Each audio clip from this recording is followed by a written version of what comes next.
ओम अज्ञानतिमिरान्धस्य ज्ञानञ्जनशलाकया चक्षुरुन्मिलितं येन तस्मै श्रीगुरुवे नमः।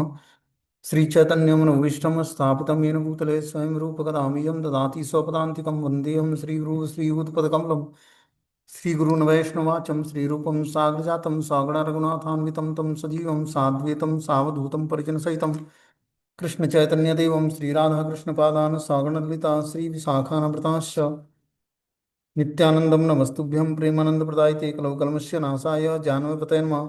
नमो महावदन्याय कृष्ण प्रेम प्रदायते कृष्णाय कृष्ण चैतन्य नामिने गुरुभ्यो नमः। नारायणं नमस्कृत्यं नरं चैव नरोत्तमं देवीं सरस्वतीं व्यासं ततो जयमुदीरये सुन्वतां स्वकथा कृष्ण पुण्यश्रवणकीर्तनं हृदयन्तस्तु विभद्राणि विधनोति सुरसतां नष्टप्रायेषु भद्रेषु नित्यं भागवत सेवया भवति उत्तमश्लोके भक्तिर्भवति नैष्ठिकी तथा रजस्तमो भावः कामलोभादेश चेत् एतेन निरावृतं स्थित्य सत्त्वे प्रसिद्धति एवं प्रसन्नमनसो भगवद्भक्ति योगिता भगवत तत्व विज्ञान मुक्त संगस्य जायते विद्यन्ते हृदय ग्रंथि छिद्यन्ते सर्वसंशयं क्षीयन्ते चास्य कर्माणि दृष्ट्वा एवात्मनीश्वरे धर्मा प्रोजितो कैटभको अनत्रो परमो निर्मत्सराणां सतां विद्यं वास्त्रमत्र वस्तु सिद्धं तापत्रयोन्मूलनं श्रीमद्भागवतं प्रमाण अम्लं प्रेमोपमार्थो महान् श्री चैतन्य महाप्रभु मतमिदं तत्रादरुणा पराय हे कृष्ण करुणा सिंधु दीनबंधु जगतपतये गोपेश गोपिकाकांत राधाकांत नमस्तुते तप्त कांचन गौरांगे श्री राधे वृंदावनेश्वरी बृषभानुसुते देवी प्रणमामि हरिप्रिय वाञ्छाकल्पतरुभ्यश्च कृपासिन्धुभ्यो च पतितानां पावनेभ्यो वैष्णवेभ्यो नमो नमः। जय श्री कृष्ण चैतन्य प्रभु नित्यानंद श्री अद्वैत गदाधर श्रीवासादि श्री गौर भक्तवृंद हरे कृष्ण कृष्ण कृष्ण हरे हरे हरे राम राम राम हरे हरे। इसमें आज हम लोग को श्रीमद् भागवतम का स्कंद संख्या एक अध्याय संख्या 15 और श्लोक संख्या 41 नंबर पढ़ना है। बोते वाचम जुहाव मनसी तत्प्राणम इतरे च तत् मृत्यावपानम सोसर्ग तम पंचत्वे ह जुहवित। तब उन्होंने अपनी सारी इंद्रियों को मन को जीवन में, जीवन को प्राण में, अपने पूर्ण अस्तित्व को पांच तत्वों के शरीर में और अपने शरीर को मृत्यु से समाहित कर दिया। तत्पश्चात शुद्ध आत्मा के रूप में वे देहात्म बुद्धि से मुक्त हो गए। तो हम लोगों ने स्टोरी सुना था कि जो है महाराजा युधिष्ठिर जब उनको पता लगता है कि जो है अब कलयुग का प्रवेश हो गया और भगवान इस धराधाम को छोड़कर जा चुके हैं, तो वो क्या करते हैं, वानप्रस्थ स्वीकार करते हैं और वानप्रस्थ के वस्त्र धारण करते हैं। मतलब सेवानिवृत्त होते हैं राज्य से और अपने राज्य का जो हस्तिनापुर का जो राजा थे युधिष्ठिर महाराज, तो वो अपना सारा रिस्पॉन्सिबिलिटी जो है परीक्षित महाराज को अपने पौत्र को हैंड ओवर करके और अब सेवानिवृत्त होना चाहते हैं। तो इस प्रकार उन्होंने क्या कि अपनी सारी इंद्रियों को मन को जीवन में और जीवन को प्राण में, अपने पूर्ण अस्तित्व को पांच तत्वों के शरीर में और अपने शरीर को मृत्यु में समाहित कर दिया। तत्पश्चात शुद्ध आत्मा के रूप में वे देहात्म बुद्धि से मुक्त हो गए। इस प्रकार उन्होंने देहात्म बुद्धि क्या होती है, व्यक्ति के दो तरह की बुद्धि होती है, एक तो आध्यात्मिक बुद्धि होती है, एक देहात्म बुद्धि होती है। जब वो आत्म साक्षात्कार कर लेता है तो वो आध्यात्मिक बुद्धि को प्राप्त करता है, और उससे पहले वो देहात्म बुद्धि में होता है, मतलब शरीर और शरीर से संबंधित वस्तु व्यक्ति स्थान से आसक्त होना। और एक होता है कि शरीर से संबंधित वस्तु व्यक्ति स्थान से आकर्षित न होकर पूर्ण रूपेण अध्यात्म में भगवान से आकर्षित होना, भगवान में अपने मन बुद्धि को एग्जॉर्ब कर लेना। ये दोनों में डिफरेंस है। जब व्यक्ति पूर्ण रूपेण आध्यात्मिक चेतना डेवलप कर लेता है तो हमेशा कृष्ण भावनाभावित रहता है। ये कृष्ण भावनाभावित जो ये प्रोसेस है, इस फॉलो करने का उद्देश्य क्या है, तुम अपनी भौतिक कॉन्शियसनेस को आध्यात्मिक कैसे बनाएं, भौतिक चेतना को आध्यात्मिक चेतना में कन्वर्ट कैसे करें, इसी के लिए सारी भक्ति की प्रैक्टिस की जाती है।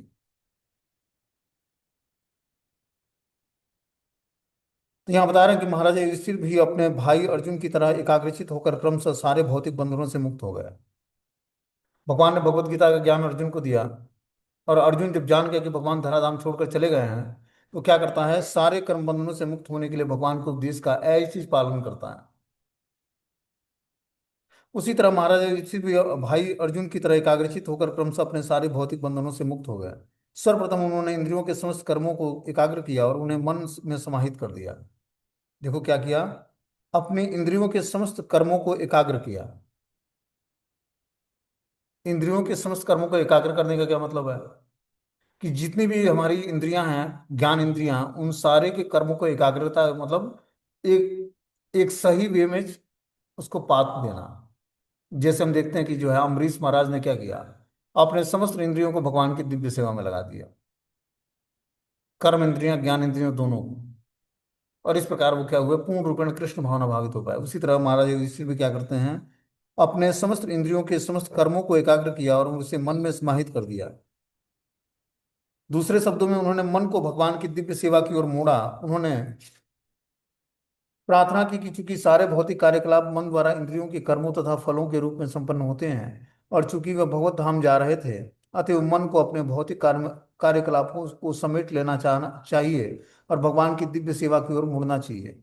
तब भौतिक कार्यकलापों की आवश्यकता नहीं रह जाएगी। तो जब व्यक्ति भौतिक कार्यकलापों को समेट लेता है, तभी वो मन को भगवान में की दिव्य सेवा में की ओर मोड़ पाएगा। अब सोचिए कि हम भौतिक कार्य को भी विस्तारित करें और भगवान की तरफ हम भी हमारा मन लगा रहे, तो दोनों काम नहीं होगा एक साथ।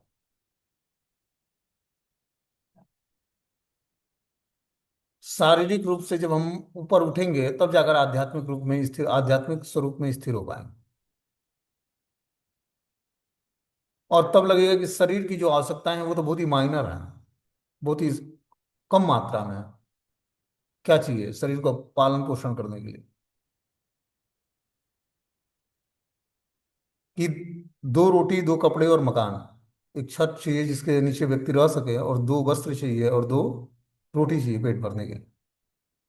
ये कब लगेगा, कब इतनी आवश्यकता पड़ेगी? बस इतनी ही आवश्यकता कब पड़ेगी, जब व्यक्ति देहात्म बुद्धि से ऊपर उठेगा।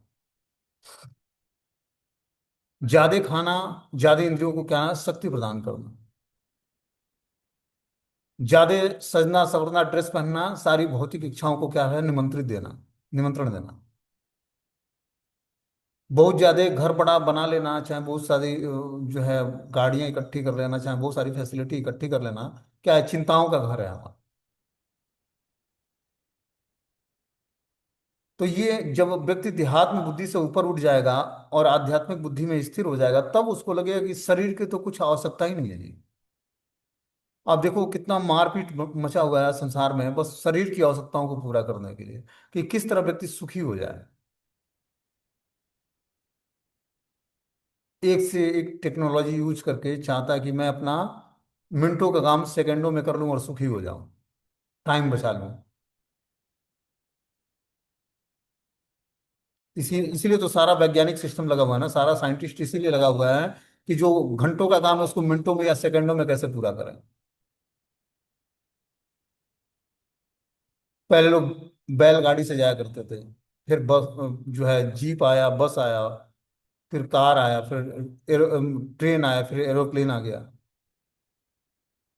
अब जहां व्यक्ति 24 घंटे में पहुंचता है, वहां 2 घंटे में पहुंच जाता है एरोप्लेन से। तो क्या है, ये साइंटिस्ट बस चाहते हैं दिमाग लगाकर उसको कैसे हम टाइम को शॉर्ट करें। और उसी में व्यक्ति भी उलझा हुआ है कि किस तरह हम शरीर को कंफर्ट प्रदान करें। ये नहीं कि किस तरह हम आध्यात्मिक जीवन में आगे बढ़े, इसकी चिंता तो बहुत ही रेयर व्यक्ति करता है। सबको इस बात की चिंता है कि कैसे हम अपने शरीर को और कंफर्ट प्रदान करें और सुविधाएं दें, जिससे शरीर हिष्ट पुष्ट रहे।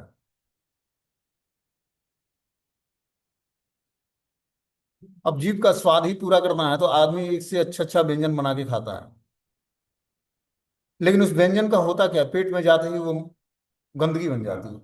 चाहे आप पनीर खाओ या बहुत ही अच्छा कोई भी स्वादिष्ट भोजन खाओ, होना क्या है, उसका गंदा बन जाना है।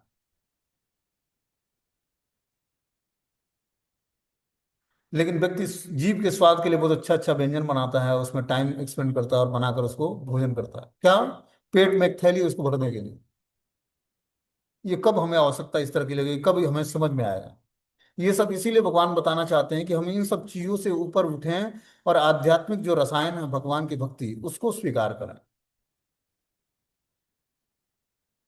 ये सुविधाएं बस हम देकर अपने शरीर को क्या करते हैं, और कंडीशनिंग बना लेते हैं कि वो उस कंडीशन में और जो नहीं रहेगा तो फिट नहीं अनुभव करेगा।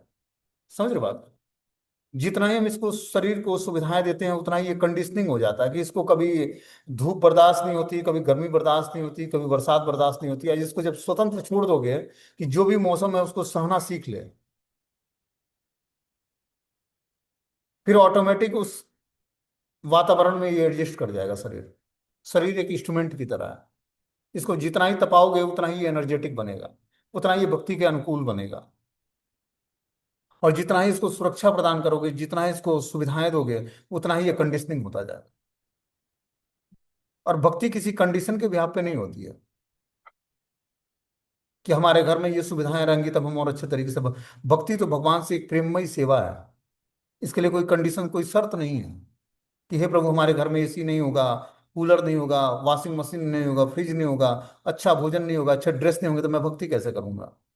इसका मतलब भगवान की भक्ति जो है कंडीशनिंग है, इन सब चीजों के अगेंस्ट है। नहीं।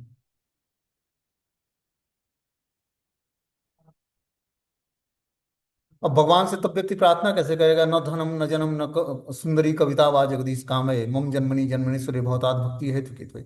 ऐसा नहीं कि भक्तों के पास ये सुविधाएं नहीं होती हैं, लेकिन भगवान क्या करते हैं, उससे आसक्ति खत्म कर देते हैं। सुविधाएं तो सारी होती हैं, लेकिन आसक्तियां नहीं होती हैं। आसक्त नहीं होगा, किसी भी सिचुएशंस में वो भक्ति करने के लिए तैयार रहेगा। ये स्थिति धीरे धीरे लानी पड़ेगी कि सिचुएशंस हमारे पास कैसे भी हो, क्योंकि आगे जाकर बहुत एग्जाम, अभी हो सकता है कि हमारा एग्जाम ना हो रहा हो, लेकिन एग्जाम होगा आगे जाकर। इस बॉडली कॉन्सेप्ट से भगवान बिल्कुल ऊपर उठाकर और आध्यात्म के चेतना को जागृत करने का नाम ही भक्ति है। कि अन्याभिलाषिता, कोई अभिलाषा नहीं है, बिल्कुल शून्य। जैसे व्यक्ति को बताया बताया ना हमने कि ऑपरेशन करने से पहले शून्य कर दिया जाता है। उसकी कोई इच्छा ही नहीं होती, उसका फाड़ो चीरो कुछ भी उसको असर नहीं होता है। उसी तरह जब व्यक्ति बॉडली कॉन्सेप्ट से, मतलब देहात्म बुद्धि से अपने को ऊपर उठा लेगा, तो देह में रोग हो, व्याधियां हो, चिंताएं हो, कुछ भी हो, अब वो पूर्ण रूपेण अपनी चेतना को भगवान में स्थिर किए रखे। क्योंकि जीवन के अंत में बीमारियां आना है, बुढ़ापा आना है। उस समय हम कैसे कृष्ण भावनाभावित होंगे, और उसी समय हमारा वास्तविक एग्जाम भी होना है। जब इंद्रियां शिथिल पड़ जाएंगी, दाढ़ी बाल पक जाएगा, जो है दांत गिर जाएंगे, आंत सिकड़ जाएगा, तो उस समय ही एग्जाम होना है। कि अंत काले च माम एवं स्मरण मुक्ता कलेवरम, कि अंत काल जब स्मरण मुक्ता कलेवरम, शरीर का त्याग करते समय मेरा स्मरण जो करते हुए शरीर का त्याग करता है, वो मेरे भावनाओं को प्राप्त करता है, मेरे धाम को प्राप्त करता है। तो एक तरफ शारीरिक स्थिति बहुत खराब होगी और दूसरी तरफ भगवान का चिंतन करना है, कैसे होगा। शरीर में एक बीमारी लगी, एक थोड़ा सा एक खरोच लग जाता है, उसमें दर्द होने लगता है, पूरे दिन उसी का चिंतन होता है कि आज हमारा जी कुछ खरोच लग गया, एक्सीडेंट हो गया। और उस समय तो जब मृत्यु आती है तो 2000 बिच्छू जितना डंक मारते हैं उतना उस व्यक्ति को कष्ट होता है। मृत्यु ऐसे नहीं होती है। और ऐसे ही प्राण शरीर से नहीं निकलता है। वो शरीर व्यक्ति कराह रहा होता है अंदर से, उसको ऐसे स्तब्ध कर देते हैं, सूना कर देते हैं यमदूत पहले उस शरीर से आत्मा को निकालने के टाइम, कि वो व्यक्ति न तो चिल्ला सकता है, न अपने कष्ट को किसी से बता सकता है, न उस डरावने स्वरूप का वर्णन कर सकता है जिस डरावने स्वरूप को देखकर रो रहा होता है। भक्तों को तो विष्णु दूत आते हैं ले जाने के लिए, जो पापी व्यक्ति है उसको यमदूत आते हैं ले जाने के लिए। पहले वो बॉडी अस्तब्ध कर देंगे, आपका शरीर जो है अस्तब्ध हो जाए, अस्तब्ध मतलब बिल्कुल ही रुग्ण अवस्था में हो जाएगा। उसमें कोई एक्टिविटी नहीं होगी, सक्रिय नहीं होगा। उसके बाद क्या होगा, ब्लड सर्कुलेशन रुक जाएगा, जो शरीर में रक्त संचार होता है वो रुक जाएगा। श्वास की प्रक्रिया धीमी पड़ जाएगी, सांस ले रहे हो नहीं ले रहे हो पता ही नहीं लगेगा। आंख के गोलक जहां तहां रुक जाएंगे, ब्लड सर्कुलेशन रुक गया, शरीर में हवा की गति रुक गई, आंख के गोलक रुक गए, श्वास प्रक्रिया सारी बंद हो गई। अब उसका यमदंड से उसको निकाला जाएगा, उसके आत्मा को शरीर से। उसके कंठ अवरुद्ध हो जाते हैं कि चिल्ला ना पाए। ये सब मृत्यु के सिंबल है। इस तरह से मृत्यु होती है। और कितना कष्ट, 2000 बिच्छू, जो एक बिच्छू मार रहे तो व्यक्ति को 24 घंटे असर होता है। अब 2000 बिच्छू एक साथ मार ले तो उसके उसकी क्या स्थिति होगी वो हम समझ सकते हैं। उतना ही कष्ट जो है माता के गर्भ से बाहर निकलने में होता है, इसीलिए बच्चा कराह रहा होता है। इसलिए बताया कि सबसे बड़ा कष्ट क्या है, जन्म और मृत्यु का कष्ट। माता के गर्भ से बाहर निकलना और मृत्यु को प्राप्त होना सबसे बड़ा कष्ट है। इस भौतिक संसार में हम जो भी कष्ट देखते हैं, बीमारियां, बुढ़ापा, रोग, चाहे जो भी है, व्याधियां, उन सबसे बड़ा कष्ट मृत्यु और जन्म का है। लेकिन व्यक्ति की कॉन्सियसनेस निहायती तमोगुण में चली जाती है, इसलिए उसको पता नहीं लगता है। लेकिन ये कष्ट बहुत ही शास्त्र बताता है कि इस कष्टों की तो तुलना ही नहीं है किसी कष्ट से। ऐसे कष्ट हैं ये। और इसी कष्टों से छुटकारा प्राप्त करना है। मतलब छुटकारा कैसे मिलेगा? जब हम भगवान की भक्ति में अपने को स्थिर करेंगे तो धीरे धीरे हमारी चेतना भगवान के भाव में आ जाएगी। और भक्तों को के शरीर से आत्मा को नहीं निकाला जाता। भक्तों के शरीर से जो आत्मा होती है स्वतः ही उसका दिव्य आकर्षण होता है उस देवतुल्य पुरुषों के प्रति जो भगवान के धाम से आते हैं। या तो वो इसी शरीर से, आध्यात्मिक शरीर से भगवत धाम चला जाता है कि यही शरीर पूर्ण रूपेण आध्यात्मिक हो गया उसका। ऐसा भी होता है कि आपका ये पंचभूत भौतिक शरीर ही ये सच्चिदानंद स्वरूप हो गया। ऐसी भी सिद्धि, स्वरूप सिद्धि प्राप्त हो जाती है व्यक्ति को। और नहीं तो इस शरीर को छोड़कर अब ऐसा नहीं कि इस शरीर को, वो इस शरीर से जाएगा तो यहाँ पर एक शरीर छूट जाएगा, उसका वास्तविक शरीर जो है, जो पंचभूतों से बना हुआ शरीर छूट जाएगा। और आध्यात्मिक स्वरूप, जैसे सीता माता का एक छाया सीता थी, एक वास्तविक सीता थी, उसी तरह व्यक्ति का एक वास्तविक स्वरूप होता है जो कि नित्य गोलोक धाम में उसका स्वरूप। उस स्वरूप में अपने धाम में जाकर, ऐसा नहीं कि अब उसको जो है यहाँ यहीं से वो शरीर दे दिया जाता है जाने से पहले ही, तब उसको ले जाया जाता है। तो वो यात्रा दिव्य यात्रा है, अंतिम यात्रा। उसी यात्रा की तैयारी में हम सभी लगे। सब व्यक्ति एक एक दिन करीब जा रहा है मृत्यु के। उसको लगता है मैं तो जवान हो रहा हूँ, हैप्पी बर्थडे सेलिब्रेशन होता है कि जन्मदिन मुबारक हो जी, एक साल और बढ़ गया, और एक साल मृत्यु के करीब चलेगा। ये कोई नहीं बोलता है। अब और 25वां है जन्मदिन, तो अगले साल 26वां जन्मदिन मनाया जाएगा उसका, कि एक साल और मृत्यु के करीब चला गया, तो सभी लोग सेलिब्रेट करेंगे उसको। यही मूर्खता है। जीवन के एक साल और समाप्त हो गए, और इस साल भी हमने कुछ सुधार नहीं लाया, और क्या फिर से नया सेलिब्रेशन किया उसको नए साल में।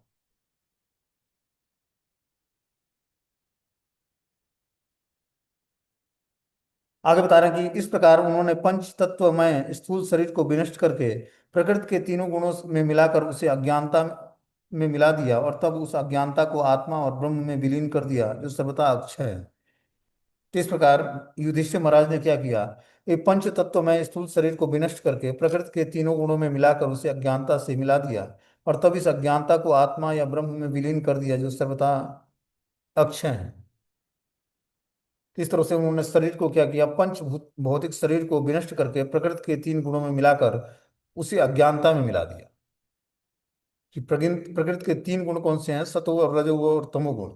इसमें स्थूल शरीर को नष्ट करके और तीन गुणों से बना हुआ, एक पंचभूतों से बना हुआ शरीर, इसमें तीन स्थूल जो है, तीन गुण कार्य करते हैं इस पर, राजसी, तामसी और सात्विक गुण।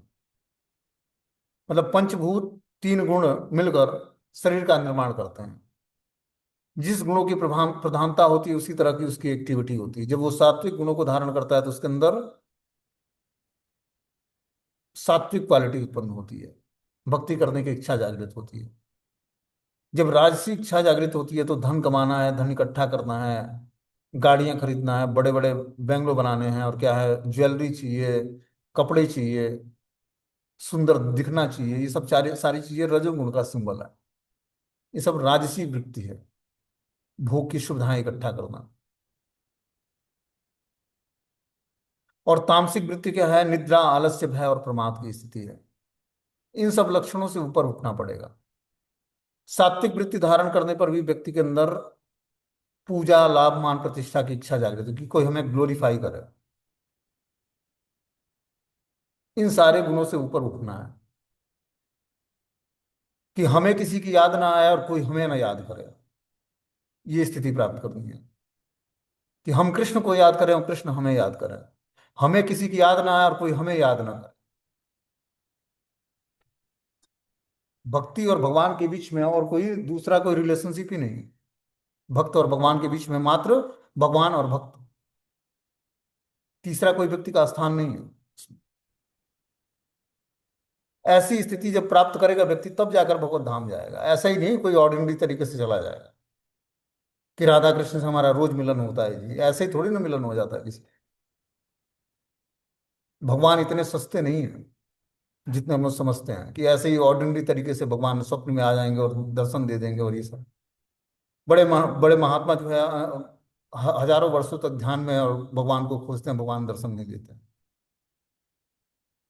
वसुदेव और देव की कितने करोड़ों वर्षों तक तपस्या की है, तब जाकर उनको माता पिता बनने का चांस मिला, सुतपा और द्रोण के रूप में। ऐसे ही थोड़ी ना कोई माता पिता बन जाता है, कोई मित्र बन जाता है भगवान को। बहुत ही तप त्याग और तपस्या करते भगवान की प्रेमा भक्ति करनी पड़ती है, तब जाकर व्यक्ति को चांसेस मिलता है ये सब। राधा कृष्ण की उपासना इतना आसान नहीं है जितना हम समझ रहे हैं। सबसे कठिन रास्ता है अध्यात्म का। बहुत ही ऊंची खड़ी चढ़ाई है। देवी देवताओं से हम कुछ वरदान प्राप्त कर लेंगे, वो हमारी भौतिक इच्छाओं को संतुष्ट कर देंगे, लेकिन अध्यात्म का रास्ता तो बहुत ही अलग है। अभी तो हमने उसका एबीसीडी भी नहीं जाना कि अध्यात्म है क्या।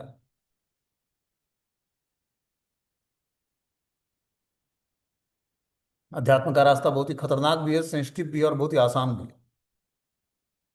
बस कृपा की प्रार्थना करनी पड़ेगी, कृपा चाहिए अपने को। कृपा से सब कुछ संभव है इस रास्ते पर। बता नहीं, इस भौतिक संसार में जो कुछ व्यक्त है वो महत्तत्व तो अव्यक्त का प्रतिफल है, और हमें जितनी वस्तुएं दृष्टिगोचर होती हैं वे ऐसे विधि विविध भौतिक पदार्थों के विविध संयोग से होती हैं, लेकिन जीव ऐसे भौतिक पदार्थों से भिन्न होता है। या तो जीव द्वारा भगवान के नित्य दास रूप में अपना शाश्वत स्वभाव भूलने के कारण तथा प्रकृति पर प्रभुत्व जताने की मिथ्या धारणा के कारण उसे मिथ्या इंद्रिय भोग के संसार में प्रवेश करना पड़ता है। जो अपने वास्तविक स्वरूप को भूल जाता है जब जीवात्मा, तब उसके अंदर भोग करने की इच्छा जागृत होती है और भगवान से वो क्या करता है, कंपटीशन करता है। इसी कारण से इस भौतिक संसार में बद्ध जीवात्मा बन जाता है। बोलते हैं तत्पश्चात महाराज युधिष्ठिर ने फटे हुए वस्त्र पहन लिए, कठोर आहार लेना बंद कर दिया, वे जाग कर गूंगे बन गए और बालों को खोल दिया। इन सबके मिले जुले रूप में वे एक उजड या वृत्ति विहीन पागल की तरह दिखने लगे। वे किसी वस्तु के लिए अपने भाइयों पर आश्रित नहीं रहे, वे बहरे मनुष्य की तरह कुछ भी न सुनने लगे। देखो वानप्रस्थ की ये स्थिति है, जब व्यक्ति पूर्ण रूपेण विरक्त हो जाता है। तो बता रहे कि महाराजा युधिष्ठिर जो कि चक्रवर्ती सम्राट थे अभी कुछ दिन पहले, उन्होंने क्या किया, फटे हुए वस्त्र पहन लिए, ठोस आहार लेना बंद कर दिया और जानबूझकर गूंगे बन गए और बालों को खोल दिया। इस सब के मिले जुले रूप में वे एक उजड और वृत्तिविहीन पागल की तरह दिखने लगे। वे किसी वस्तु के लिए अपने भाइयों पर आश्रित नहीं रहे, वे बहरे मनुष्य की तरह कुछ भी ना सुनने लगे। तो ये स्थिति है, ऐसा नहीं कि ये दिखावा नहीं है। ये स्थिति ऐसी प्राप्त हो, भक्ति करके ये स्थिति प्राप्त होगी, भगवान की कृपा से ऐसी स्थिति प्राप्त हो। तब जाकर भौतिक संसार में लोग उसको रिजेक्ट कर देंगे। जब वो भौतिक संसार में रिजेक्ट कर दिया तब आध्यात्मिक संसार में उसकी उसको स्वागत होगा, आ जाओ। जब तक हमारा लगाव यहाँ के लोगों से बना रहेगा तब तक आध्यात्मिक लोगों में हमारी कोई पूछताछ नहीं होगी, कोई आपको कोई पूछानेगा नहीं। वहां तो ऐसे ही लोगों की जरूरत है जो बिल्कुल समाज से रिजेक्टेड है, समाज ने उसको तिरस्कृत कर दिया, छोड़ दिया। भगवान ऋषभ देव थे तो वो अपने को पागल की अवस्था में रखते थे। पागल थे नहीं, पागल की अवस्था में रखते थे। मलमूत्र में सना हुआ शरीर, और मलमूत्र ऐसा नहीं था, लाखों मील तक उनका सुगंध फैलता था उनके मलमूत्र से। ऐसी दिव्य स्थिति थी।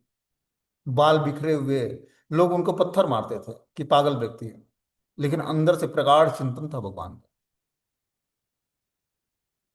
जब व्यक्ति पूर्ण रूपेण अपने को आध्यात्मिक धरातल पर स्थिर कर लेगा तो शारीरिक रूप से वो, अब यहाँ वृंदावन धाम में आओगे तो एक एक ऐसे ऐसे महा महिम संत पढ़े हैं, मैं आपको क्या बताऊं। देख कर लगे कि पता नहीं कब से नहाया नहीं होगा। बाल बढ़े हैं, खुजली हो रही है, लेकिन अंदर से बड़ा प्रसन्न।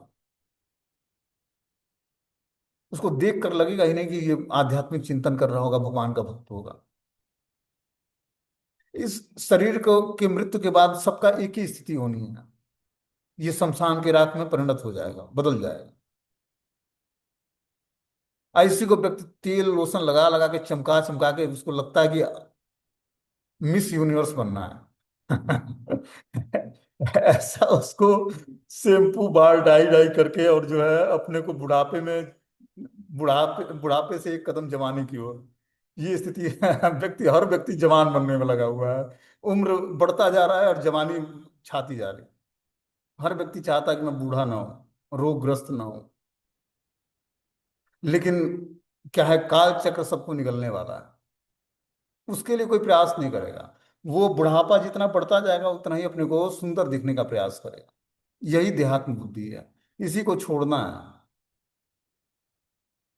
तब जाकर कहीं आध्यात्मिक रास्ते पर चलना इतना आसान नहीं है। ये बनावटी और मैकेनिकली तरीके से नहीं होगा। ये हृदय से स्वीकार करना पड़ेगा। भगवान जिस भी परिस्थिति में रखे हैं, उस परिस्थिति को स्वीकार करके पूर्ण रूपेण भगवान की शरण ग्रहण करनी पड़ेगी।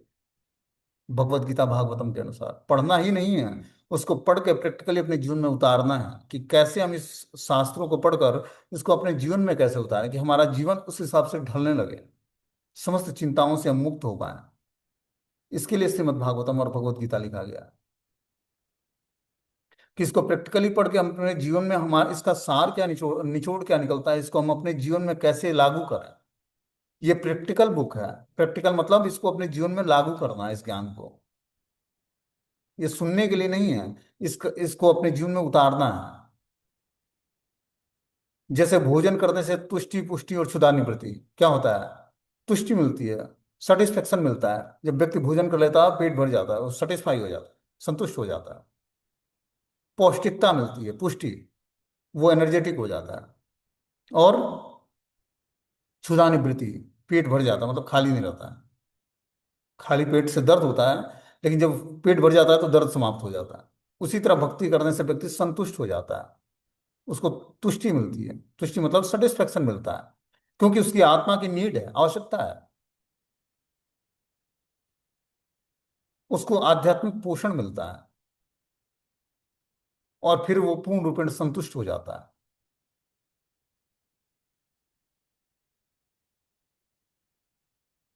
बता रहे हैं इस सबके मिले जुले रूप में वे एक उजड़ और वृत्तिविहीन पागल की तरह दिखने लगे। वे किसी वस्तु के लिए अपने भाइयों पर आश्रित नहीं रहे। वे बहरे मनुष्य की तरह कुछ भी ना सुनने लगे।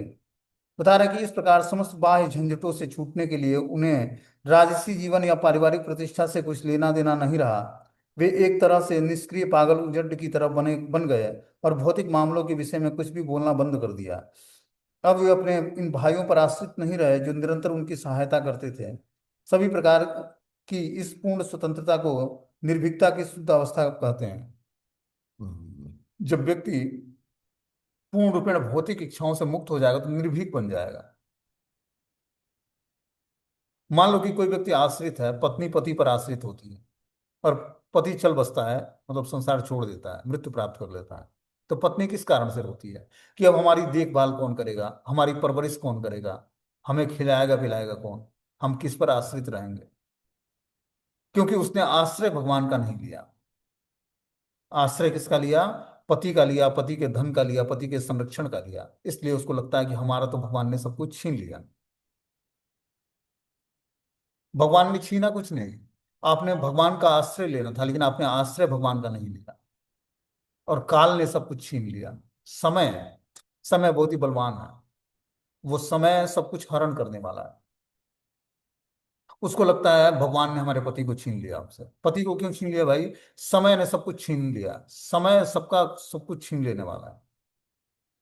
हर एक व्यक्ति समय के अनुसार अपने अपने डेस्टिनेशन को प्राप्त कर लेगा। हर व्यक्ति छूटने वाला है। हम पहले से तैयारी करें, इसीलिए इतने बड़े बड़े शास्त्र लिखे गए हैं कि हम पहले से अपने को रेडी कर लें कि हम हमसे जब सब कुछ काल छीनेगा तो हमें कष्ट ना हो। इसी के लिए ज्ञान प्राप्त आवश्यक, ज्ञान आवश्यक। कि जब हम ज्ञान में स्थिर रहेंगे तो समय परिस्थिति और काल हमसे सब कुछ छीनने वाला है। इसीलिए किसी वस्तु व्यक्ति स्थान से आकर्षित नहीं होना है और पूर्ण रूपेण चेतना को भगवान में स्थिर करना है। तब जाकर व्यक्ति का आध्यात्मिक जीवन शुरू होगा। ऐसे ही आध्यात्मिक जीवन शुरू नहीं होगा। मन बुद्धि को बहुत समझाना पड़ता है। छोटी छोटी घटनाओं से और जब हम विचलित होते रहेंगे तो जीवन में हम बड़ी चीजों को प्राप्त कैसे करेंगे। छोटी छोटी चीजें हमें प्रभावित करती है। कोई बोल देता है, कोई कुछ मजाक कर देता है, चाहे कुछ छीन लेता है, कुछ दे देता है, तो हम बहुत ही प्रसन्न हो जाते हैं या दुखी हो जाते हैं। इसका क्या मतलब है कि हमारी प्रसन्नता और दुख का कारण वो छोटी वस्तु या एक व्यक्ति है जिसके जो हमें जब चाहे तब एक इंस्ट्रूमेंट की तरह यूज कर सकता है। फिर हमारा अस्तित्व क्या है। कोई हमें दुखी कर देता है अपनी बातों से, कोई हमें सुख पहुंचा देता है, कोई हमें प्रसन्न कर देता है, कोई हमें दुखी कर देता है। इसका मतलब हमारी प्रसन्नता और दुख का कारण वो व्यक्ति हो सकता है। प्रसन्नता और दुख का कारण बस मात्र हमारी इच्छाएं हैं, हमारी आसक्तियां हैं। इन्हीं आसक्तियों और इच्छाओं को छोड़ना है और भगवान की सेवा के लिए इच्छा और भगवान के प्रेम के लिए आसक्ति बढ़ानी। वो आपको कभी नहीं छोड़ेंगे, वो आपको कभी धोखा नहीं देंगे, कभी ठुकराएंगे नहीं। और तब जाकर जीवन की वास्तविकता को जान पाओगे कि वास्तव में अपना इस भौतिक संसार में कोई नहीं, और वास्तव में कोई नहीं। तब अंदर से प्रार्थना निकलेगी, हे प्रभु मैं आपका हूं और आप हमारे हैं। भौतिक संसार में कोई भी किसी से प्रेम नहीं करता है, सब एक दूसरे के साथ स्वार्थ पूर्ति करते हैं। जब तक इंद्रिय तृप्ति की वासनाएं होती हैं तब तक पुरुष और स्त्री एक साथ रहते हैं, फिर अलग अलग हो जाते हैं। वही बुढ़ा जो जीवन भर बनाकर जो है दर दर भटक कर अपने बच्चों का परवरिश करा और पत्नी की देख रेख करा, उसी को बुढ़ापे में दरवाजे पर बैठा दिया, चल बुढ़े यहाँ पर बैठ और दो रोटी दिया जाएगा खा, और बोलना कुछ नहीं है तुझे। वही पिता है जिसको पूरे जीवन भर पर अपनी इच्छाओं को दबाकर और अब बच्चों का पालन पोषण करा, अपनी पत्नी का देख रेख करा, उसी को द्वार पर बैठा दिया जाएगा, बैठ यहाँ पर। अब बोलना कुछ नहीं है, टाइम से तुझे रोटी मिल जाएगा, खाता रह और बैठ रह, चुपचाप बैठा रह यहाँ पर। और फिर वो अपने किए हुए कर्मों पर धिक्कारता है कि मैं पूरे जीवन भर तो हमने गलत कार्य करके इसी बच्चों का और इसी पत्नी का पालन पोषण करा, आज जीवन का अंत होना है तो ये स्थिति है। ये वास्तविकता है जीवन की। इसी को हमें स्वीकार करके और अपने को क्या करना, भक्ति में लगाना है। इस भौतिक संसार की हर एक एक्टिविटी भगवान हमें विरक्ति का आदेश देना चाहते हैं कि इस भौतिक संसार में कोई अपना नहीं। एक मैं ही तुम्हारा वास्तविक मित्र हूँ, वास्तविक दोस्त हूँ, वास्तविक पति हूँ, वास्तविक भगवान, चाहे जो भी मान लेते।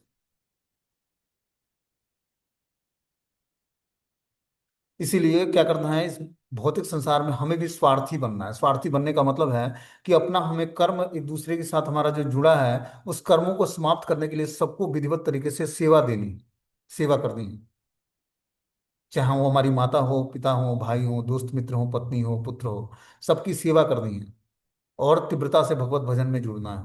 भगवान के नाम रूप गुण लीलाओं के ध्यान चिंतन में अपने को जब तल्लीन करेंगे और इन लोगों की प्रॉपर तरीके से सेवा, तब हम इन ऋणों से मुक्त हो पाएंगे। ये सारे ऋण हैं जो हमारे जीवन में हमें कष्ट दे रहे हैं या सुख प्रदान कर रहे हैं। इसी ऋणों से मुक्त होना है, सुख और दुख के भारों से अपने को हटा लेना है। तब आपका एक आनंदमय चिन्मय जीवन शुरू होगा जो कभी विनष्ट नहीं होने वाला।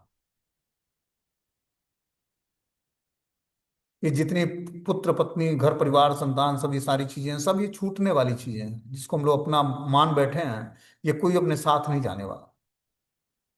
ये आज ही आज तक हैं, कल तक, कल का पता नहीं है कल रहेंगे या नहीं रहेंगे।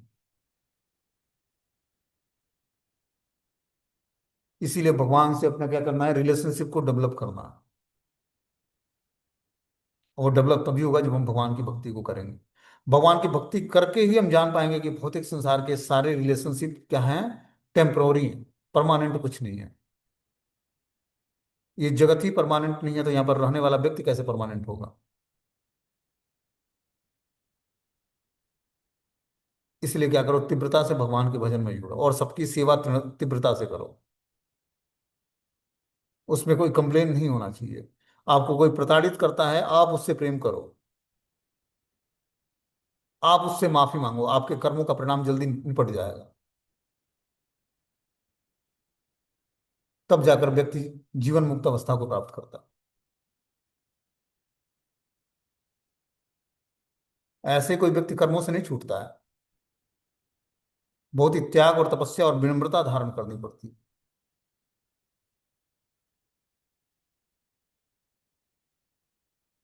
तो इस प्रकार महाराज इसमें बता रहे हैं कि सभी प्रकार से इस पूर्ण स्वतंत्रता को, की निर्भीक अवस्था की शुद्धावस्था को प्राप्त कर पाए। जब वो समस्त आसक्तियों को त्याग दिए तब वो निर्भीक बन पाए। राज्य को त्याग दिया, वस्त्र त्याग दिया, भाइयों से आसक्ति त्याग दी, तब जाकर पूर्ण रूपेण आश्रय जब लिया कृष्ण का, तब वो निर्भीक बन पाए। जब तक हम आश्रित रहेंगे तब तक डर लगेगा हमें भौतिक संसार में। जैसे ही हम आश्रय छोड़ेंगे वैसे ही डर समाप्त हो जाएगा हमारा भौतिक संसार से। इसलिए आश्रय लेना है भगवान का। हर परिस्थिति में जब हम आश्रित रहेंगे भगवान के, तब हमारा इस भौतिक संसार में डर समाप्त होगा, और तब जाकर हम निर्भीक बनेंगे।